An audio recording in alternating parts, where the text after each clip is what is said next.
수많은 기적사건들을 일으킨 내용, 또 각종 병자들을 치유하신 내용, 또 귀신들을 쫓아내신 내용, 이 모든 그 내용들이 함축하고 있는 메시지는 하나님 나라가 이 땅에 왔다, 이 내용을 선포하시는 메시지입니다. 그리고 예수님께서 이 땅을 떠나시면서 그의 사랑하는 제자들을 부르시고 당부하신 말씀은 내가 이 땅에서 행한 이 모든 일에 대해서, 또 이루신 일에 대해서 너희는 나의 증인 되어라, 즉 전도자가 되어라, 이 말씀을 부탁을 하셨습니다. 오늘 본문의 내용도 이제 크게 압축해서 두 가지를 우리에게 말씀을 하고 있어요. 첫 번째는 성령 안에서 늘 깨어 기도하기를 힘쓰라라는 내용이고, 두 번째는 이제 나를 위해서 사도 바울 자신에서 기도해달라. 그 기도해달라는 그 내용이 뭐냐면은 내게 말씀을 주사 나로 입을 열어 복음의 비밀을 담대히 알리는 사신으로 살 수 있도록 기도해달라. 난 이 두 가지의 내용을 전달을 하고 있어요. 기도하는 것과 복음 전하는 것이라고 할 수가 있습니다. 첫 번째, 기도의 내용에 대해 좀 말씀드려보려고 합니다. 이 세상에는 무속신앙에서부터 시작하여서 고등종교에 이르기까지 수많은 종교의 형태가 있어요. 수많은 종교가 있다고 하는 것은 그 종교를 유지하게 하는 의식이 또한 그 안에 있을 것이고, 모든 종교의 형태들은 각자가 가지고 있는 그 신관들을 가지고 있습니다. 그래서 자기들이 추앙하고 있는 그 신을 대상으로 하여서 그 신과 교통하고 또 신과 접촉하고 하는 모든 일들을 하는 주된 행위가 뭐냐면 기도예요. 기도. 우리 기독교만 기도하는 것이 아니고 모든 이 세상에 어떤 신앙을 가진 형태가 되었든지 간에 아무튼 어떤 신관을 가지고 어떤 의미를 부여해서 살아가는 사람들은 모두가 다 기도라는 걸 통하여서 그 신과 접촉하고 소통을 합니다. 기도는 그래서 그 신앙에 그 신앙심을 유지하기 위한 핵심이라고 할 수 있어요. 핵심. 우리는 이론적인 사상을 가지고 있는 종교가 아닙니다.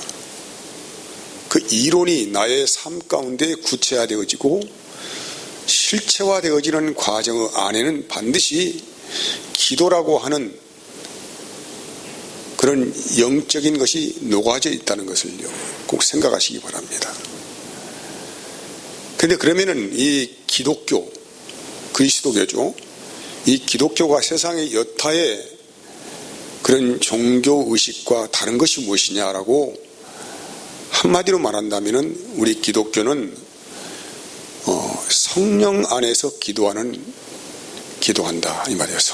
기도하기는 하는데 성령 안에서 기도한다 이 말이에요. 성령 안에서.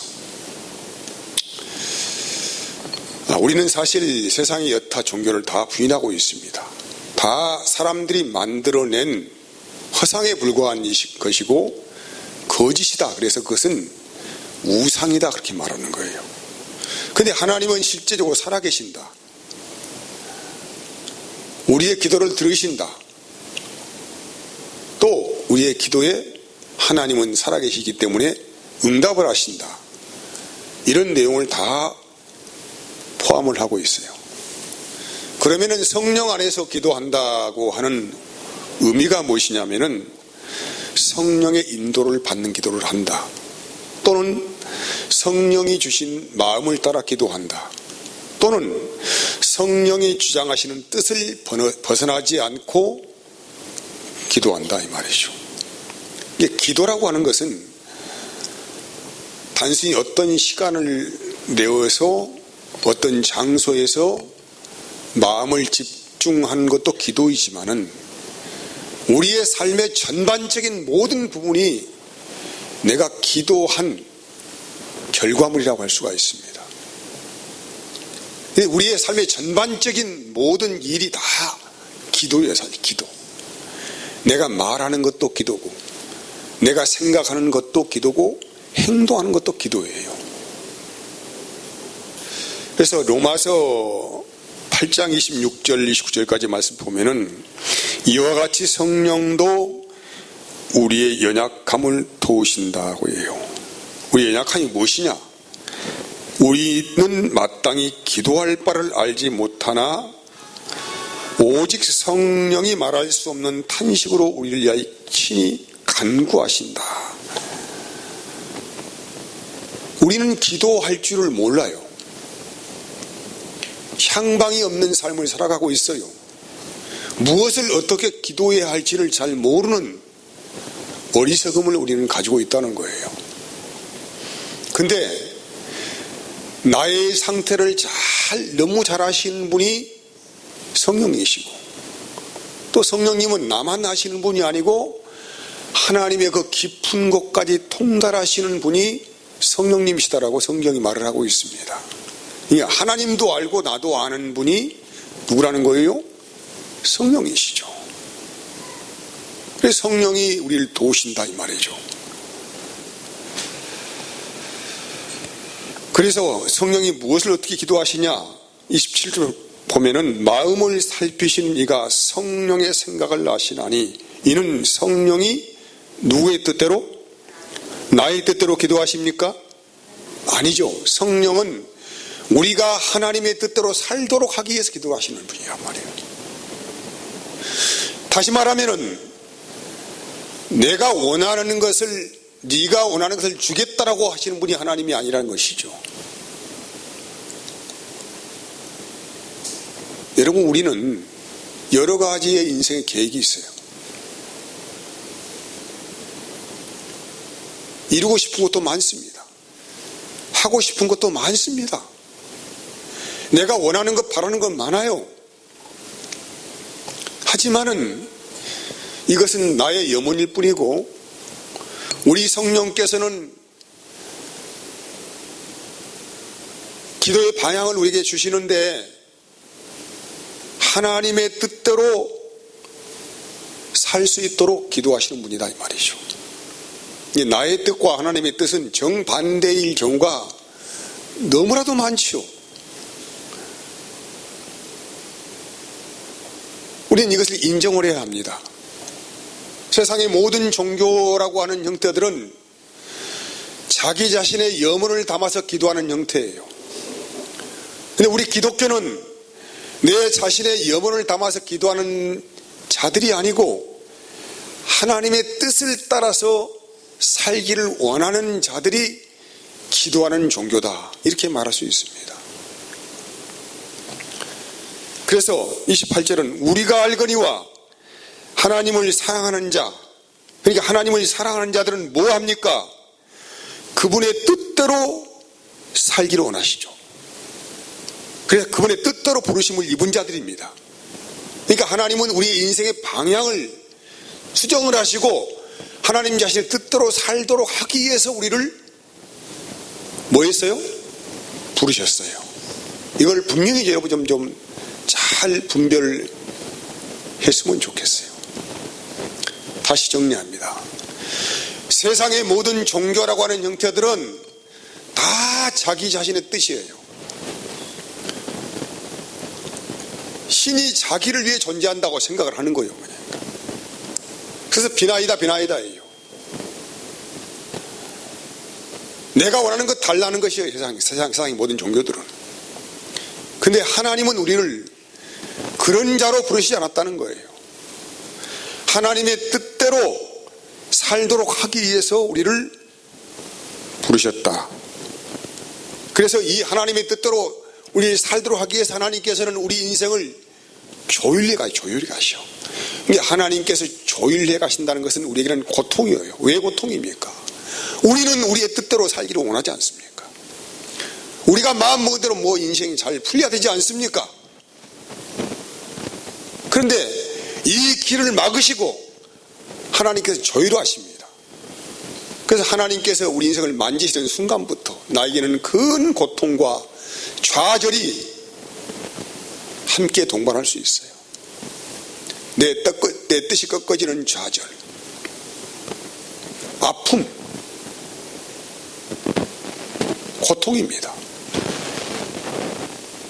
그러니까 내가 예수 믿고 평안하다, 뭐 일이 잘 된다, 이런 사람들은 지금 하나님을 잘 인식하지 못하고 있는 사람들이에요. 뭔가 지금 하나님이라고 부르기는 부르는데 하나님을 마치 세상의 신들처럼 우상으로 여기는 그런 사람들이 그런 말을 하는 거예요. 하나님이 우리 인생을 만지시면은 우리는 죄인이잖아요. 죄인들은 향방이 없어요. 자기 욕망대로 되는 것이 죄인의 삶이에요. 그 현실입니다. 하나님께서 우리의 욕망을 좌절시키시기 위해서 내를 드시지 않습니까? 그래서 본문은 그렇게 말해요. 우리가 알거니와 하나님을 사랑하는 자는 그의 뜻대로 부르심을 입은 자들에게는 모든 것이 합력하여 선을 이룬다. 이 선을 이룬다는 것은 하나님의 뜻대로 되어간다 이 말이죠. 나의 뜻대로 되어가지 않는다. 하나님의 뜻대로 되어간다. 그래 29절 하나님이 그래서 미리 아신 자들 불렀다. 이 미리 아신 자는 누굽니까? 죄인들이죠. 향방이 없는 인생을 사는 자들. 미리 아신 자들을 부르셔가지고 어떻게 합니까? 그 아들의 형상을 본받게 하기 위하여 미리 정하신 일이다 이 말이에요. 이게 하나님께서 분명한 목적을 가지고 있습니다. 우리를 부르셔서 우리 인생을 조율대에 올려서 조율해 가시죠. 우리의 뜻을 좌절시키시고 우리의 목적을 좌절시켜서 하나님의 뜻대로 빗어가기를 원하시는데 그 최종적인 목적지의 향방이 뭐냐면은 아들의 형상을 본받아 살도록 하기 위해서입니다. 이 말씀 이해하시겠습니까? 그래서 이 일을 감당하시는 분이 누구라고요? 성령님이시라. 그분은 그래서 기도할 수 없는 우리, 기도가 뭔지를 모르는 우리들에게 아버지 뜻대로 살도록 하기 위해서 탄식하시면서 기도를 하신다. 이것이 기도의 목적이 되는 거예요. 그래서 성령 안에서 기도하는 사람은 두 번째 목적이 생깁니다. 예수님께서 이 일생 동안 살아가셨던 삶의 최고의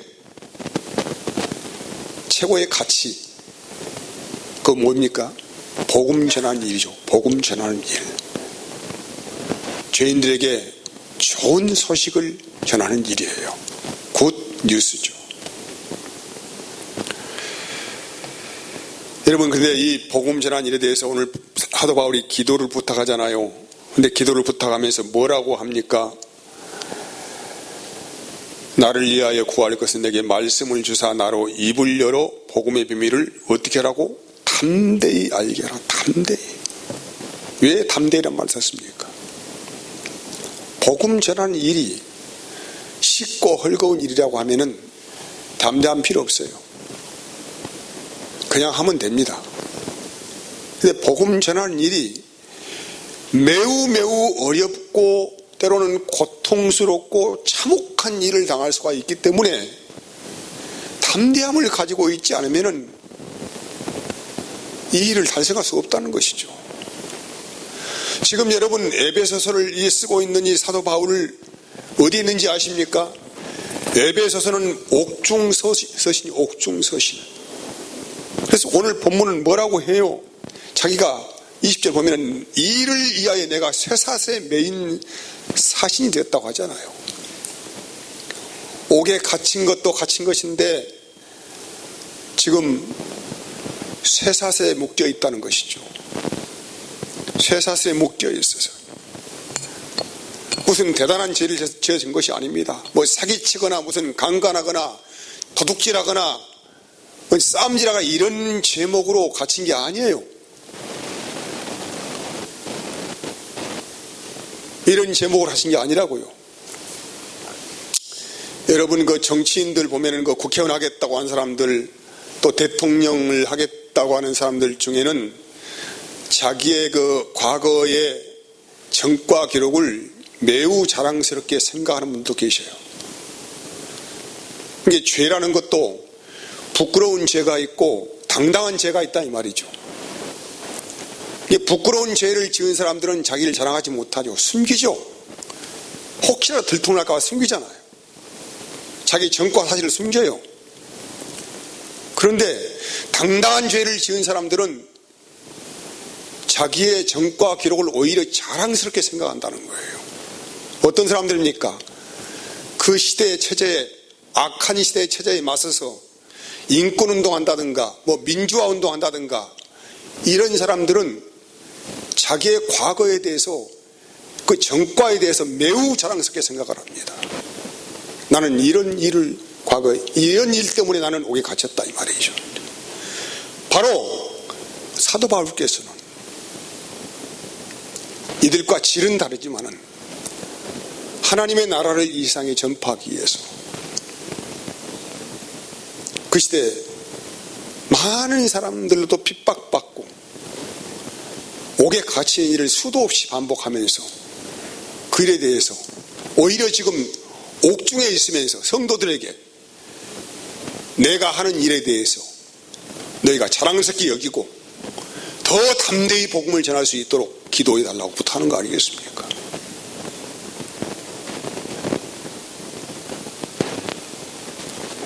여러분, 사도 바울께서 걸어가신 길은 매우 험하고 위험스러웠던 길이었어요. 처처에 죽음이 도사리고 있었고 조롱과 핍박과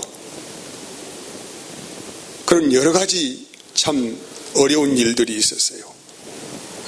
피곤하고 때로는 밥도 제대로 못 먹어서 헐벗고 사는 일들이 허다했다는 거예요. 왜 복음을 전하는 사람들이 이런 홀대를 받아야 합니까?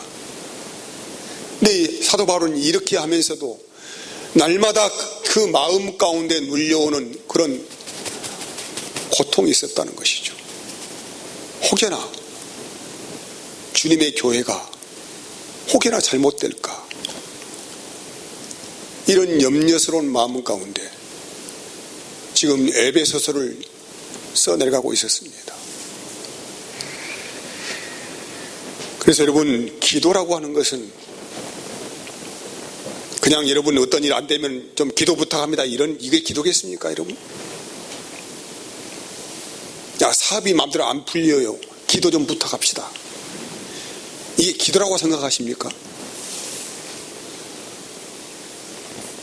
내가 내일 모레 직장에서 승진시험 받으는데 좀 점수가 잘 나올 수 있도록 기도 부탁합니다, 여러분, 이게 기도입니까?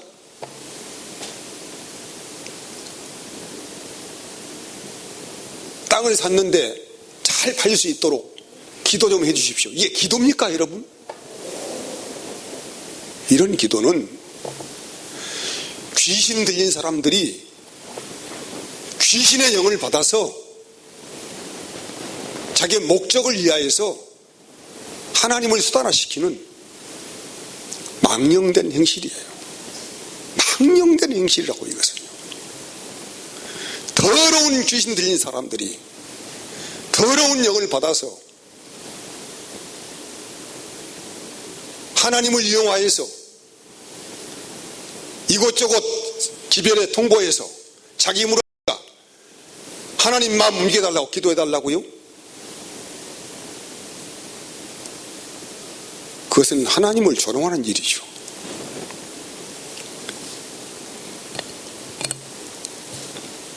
그래서 우리는 오늘 이 말씀 앞에 겸손히 서야 합니다. 우리가 언제 여러분 교회를 위해서 염려하는 마음으로 울어본 적 있습니까?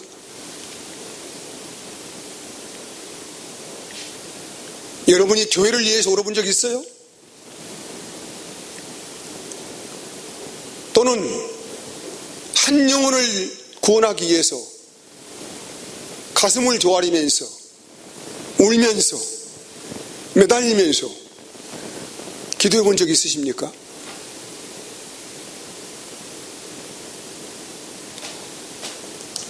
사도행전에서는 성령을 받은 자들이 예루살렘부터 시작해서 땅끝까지 전도하는 복음 전파의 내용이 기록이 되어 있어요. 근데 여러분, 전도 현장이 녹록했습니까? 아니에요. 가는 곳마다 그들을 박해하는 세력들이 만만하지 않았습니다. 유대인들은 물론이고 이방인들, 그 당시에 로마인들 할 것 없이 싸잡아가지고 사방에서 당시에 그리스도인들을 공격을 했어요. 눈만 뜨면 도망다니고 잡혀서 매맞고 고소당하고 하는 일들은 빈번했다는 것이죠.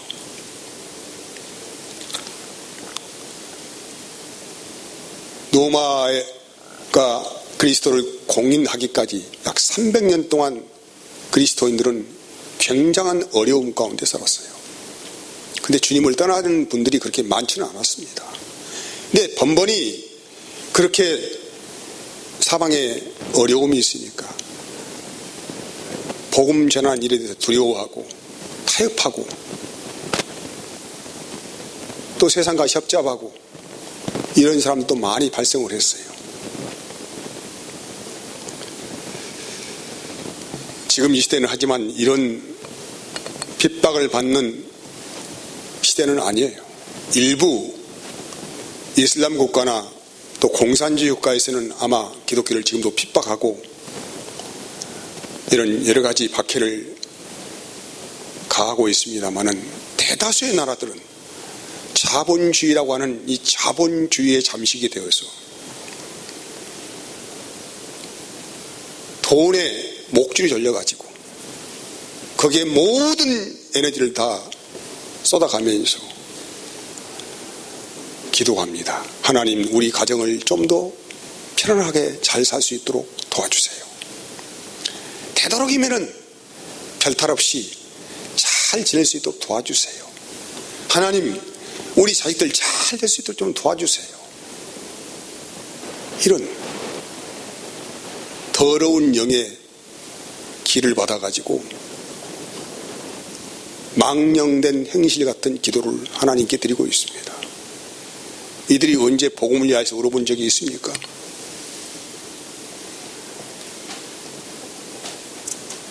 영적 감각이 완전히 상실돼 버렸어요. 무사한 일주유, 자기 자신만 배부르고 살면 된다. 돈에 목이 베이고 돈에 목줄 재서 그렇게 살아가는 영적 감각 기능이 완전히 마비가 되어진 그런 상태로 전락해버렸습니다. 그리고 간중이라 가면은 누가 예수 믿어가지고 잘 삽이 됐다고 하더라. 너무 부러운 거예요. 아, 저 사람 나하고 똑같이 예수 믿는데 왜 저 사람은 잘 될까? 나는 못 될까? 이런 비교 시간에서 하나님께 실망하고 돌아서는 사람도 아주 많습니다. 그리고 이 사람들은 자신들이 교회를 섬기는 것이 아니고 교회가 자기 자신들을 섬겨야 한다고 생각하고 있어요. 그래서 이곳저곳 기웃거리면서 이 교회는 사랑이 있네 없네, 이 교회는 예배 분위기가 어쩌네 저쩌네. 왜 이들은 이 생각 안에서 교회가 자기를 섬겨야 한다고 생각하니까. 여러분, 우리가 이성을 가지고 있다고 한다면 가만히 생각해 보시라고요. 얼마나 잘못된 생각입니까 그것이. 모든 삶의 일정을 교회의 공적 사역에 맞추어서 조절하는 것이 아니고 자기 일정과 모든 일에 교회가 주동돼 줄 수 있도록, 조절하게 기능할 수 있도록 그렇게 바라는 거예요.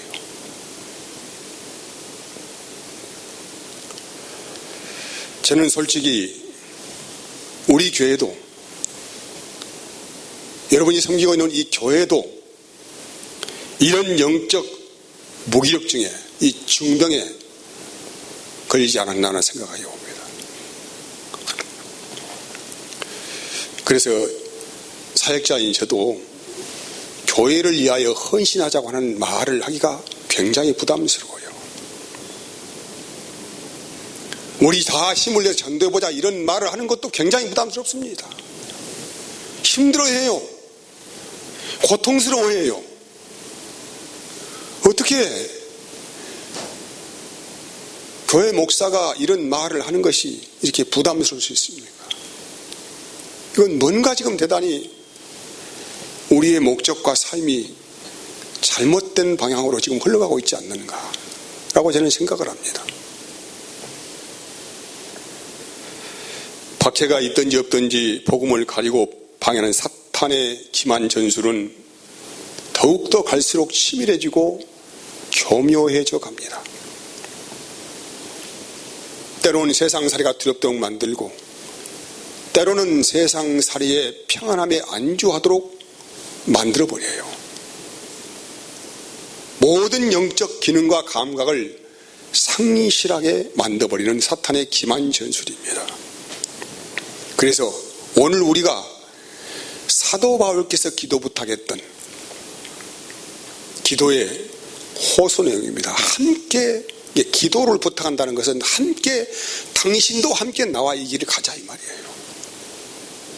그냥 어디 기도다 이런 말이 아니고 나와 함께 담대히 복음의 현장으로 들어가자 이 말이 기도를 부탁하는 메시지란 말이에요. 사도행전 4장 29절 보면은 주여 이제도 그들의 이어밤을 구워보시옵고 또 종들로 하여금 담대히 하나님의 말씀을 전하게 하여 주시오며. 그래서 사도행전 그 성령이 충만했던 뜨거웠던 그 초대교회 때 성도들의 기도의 제목이 뭐예요? 주여 이제도 그들의 이업함을 구워보시옵고. 어려웠다 이 말이죠. 첫째 이업이 있었어요. 종들로 하여금 담대히, 그렇더라도 종들로 하여금 담대히 하나님의 말씀을 전하게 하여 주시오며. 이 기도를 초대교회 성도들이 드렸어요. 디모데후서 2장 3절 4절 이렇게 말합니다. 너는 그리스도 예수의 좋은 병사로 나와 함께 고난을 받으라. 병사로 복무하는 자는 자기 생활에 얽매이는 자가 하나도 없나니 이는 병사로 모집한 자를 기쁘게 하려 함이라. 복음을 전하는 병사로 우리를 부르신 분이 누구라고요? 예수님이십니다. 그래서 여기에 이 병사들은 군인들이죠. 당시에 군인 하면은 뭐 생각합니까? 자기 집을 떠나요. 자기 일상을 떠납니다. 우리나라도 지금 한 20개월 이상 군복무 하잖아요. 청년들 뭐 합니까? 자기의 삶을 다 끊어버리죠. 끊을 수밖에 없어. 집을 떠나고 직장을 떠나고 다 떠납니다. 뭐 하기 위해서? 군복무 하기 위해서. 그 말이에요 지금 그 말. 그래서 다시 읽어볼게요. 너는 그리스도 예수의 좋은 병사로 나와 함께 고난을 받으라. 병사로 복무하는 자는 자기 생활에 얽매이는 자가 하나도 없나니 이는 병사로 모집한 자를 기쁘게 하려 함이라고 해요. 이 말은 모든 일상의 초점을 자기 중심에 맞추지 말고 교회의 공적인 사역에 중심을 맞추고 살아가라 이 말이에요. 그게 사역이다. 그게 복음 전하는 자의 길이다. 삶이다. 이렇게 말을 하고 있습니다. 사랑하는 여러분, 목회자가 여러분에게 어떤 것을 요구할 때에 두들겨보고 혹시 내가 이 말하면 시험 듣까 안 듣까 몇 번 연구해보고 생각해보고 이렇게 말하는 교회는 병들어 있는 교회입니다. 목회자가 우리 성도님들을 대할 때에 단언적으로 이렇게 하자, 그것이 목회자 개인을 위한 일이 아니고 하나님의 나라를 위한 길이고 그 길이 맞다면 당연히 우리는 그렇게 요구할 수 있어야 하고 저는 그렇게 말할 수 있어야 한다고 생각합니다. 그런데 두드려보고 혹시 마음 상하지 않을까 몇 번 기도해보고 내가 이 말을 시험 들지 않을까 이렇게 해서 어떻게 사역을 할 수가 있겠습니까? 주님께서 부탁하신 말씀에 대해서 우리를 그리스도의 좋은 군사로 부르셨다는 것에 대해서 좋은 군사는 그리스도와 함께 고난을 받는 사람을 말씀하고 있습니다. 주님께서 먼저 그 길을 가셨고 이 글을 쓴 디모데후서를 기록한 사도 바울도 그리스도의 좋은 군사로 일생을 살아갔고 너희도 나와 함께 그리스도의 좋은 병사로 복무를 하자 이런 초대입니다. 이 말씀이 여러분 안에 심령 안에 큰 부담이 되는 은혜가 있기를 원합니다. 기도하겠습니다. 하나님